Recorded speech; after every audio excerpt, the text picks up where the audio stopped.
datang ke TV PSS. Tajuk pada hari ini ialah Bahan Digital Memperkasa Pendidikan Negara. Izinkan saya memperkenalkan diri saya. Nama saya Muhammad Dafa Atif bin Muhammad Rashdin dari Sekolah Kebangsaan Resmi Pulau Pinang. Umur saya ialah 12 tahun. Hobi saya ialah membaca buku. Cita-cita saya ingin menjadi pembaca berita. Pernahkah anda terfikir bagaimana pembelajaran boleh menjadi lebih interaktif dan menyeronokkan? Dengan teknologi digital, kita kini boleh belajar dengan lebih menarik. Selamat datang ke era pendidikan digital. Di sekolah hari ini, teknologi seperti smartboard, laptop, TV dan handphone telah mengubah cara kita belajar dan mengajar. Bagaimana teknologi ini membantu kita? Jom kita terokai bersama. Pada hari ini, kita akan bertemu dengan Cikgu Pusat Sumber. Assalamualaikum, Cikgu. Waalaikumsalam, Dafa. Jenis bahan digital apakah yang selalu digunakan di Pusat Sumber untuk membantu pengajaran dan pembelajaran? Okey, di pusat sumber sekolah kita, murid-murid menggunakan bahan digital seperti e-book dan juga penggunaan AIS. Okey, apabila murid menggunakan e-book, di situ terdapat pelbagai jurnal yang boleh membantu murid untuk membaca lebih meluas lagi. Selain daripada itu, kita mempunyai komputer, di mana komputer murid boleh mengakses video, animasi yang lebih menarik dan juga lebih meluas. Terima kasih, Cikgu. Sama-sama, Dafa. Smartboard adalah papan pintar yang telah mengubah cara guru mengajar.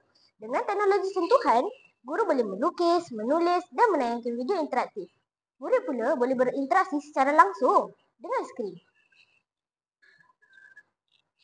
Menarik kan?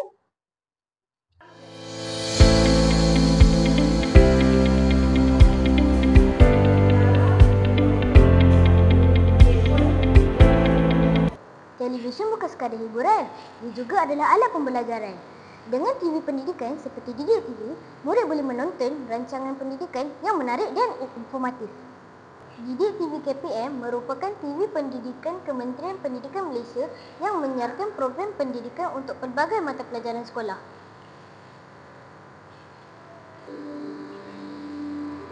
Ini membantu murid-murid kan? Boleh saya tanya, apakah bahan digital yang paling awak suka di sekolah? Bahan digital yang paling saya suka ialah Botwall kerana soalannya muncul dalam bentuk kuis dan ia sangat menarik.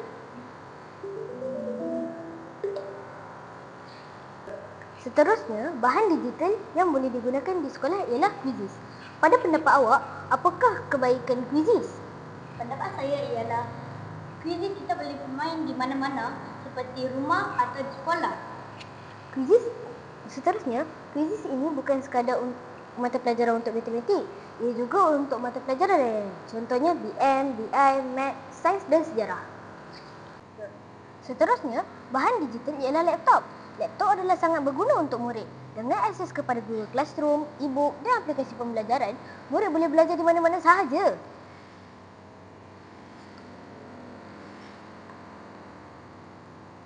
Dalam banyak-banyak bahan digital, yang manakah awak paling suka?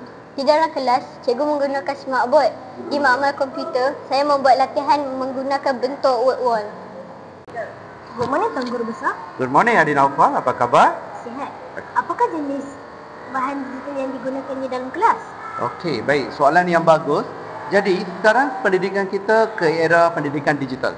Jadi, banyak kaedah yang kita boleh gunakan dalam pendidikan digital.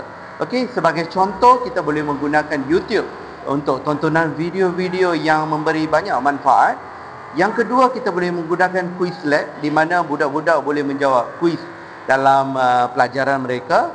Yang ketiga, menggunakan Kahoot, boleh menggunakan kaedah kuis juga.